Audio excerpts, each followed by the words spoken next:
এমন এক প্রক্সিবাদী যাকে আজ পর্যন্ত থানায় কেউ দেখে নাই, কোর্টে কেউ দেখে নাই, এমনকি বাদীর উকিল পর্যন্ত বাদীকে চিনে না। সে আমার নামে মামলা দিয়ে আমার পুরো ক্যারিয়ারটাকে ডিস্ট্রয় করতে চাইছে, শুধুমাত্র টাকা আর ক্ষমতার ব্যবহার করে।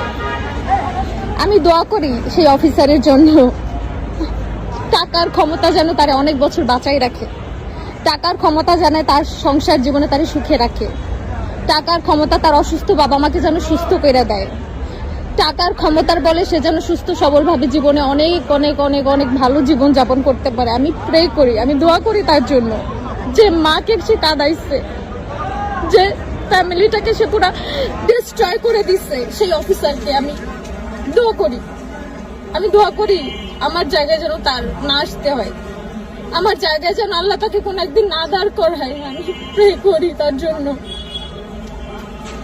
কি অমানসিক নির্যাতন আমার সাথে হয়েছে, কি মিথ্যাচার আমার সাথে হয়েছে, কি মিথ্যা ভাবে আমাকে ঠকানো হয়েছে, প্রতারণা করা হয়েছে।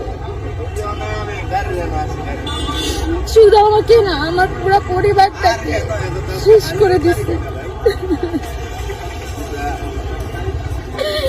একদম মিথ্যা ভাবে, একদম মিথ্যা মিথ্যা মিথ্যা। কিন্তু সত্যের জয় সব সময় হয়। আমি গিভ আপ করি নাই, আমাকে অনেক অত্যাচার করা হয়েছে, আমি গিভ আপ করি নাই। আজকে খারিজ হয়ে গেছে, আজকে মামলা মিথ্যা প্রমাণিত হয়ে গেছে। আমার কষ্ট লাগে, আমার কষ্ট লাগে অনেক, যে আমি দোষ না করে আমি দিনের পর দিন সহ্য করে গেছি, সহ্য করে গেছি, সহ্য করে গেছি।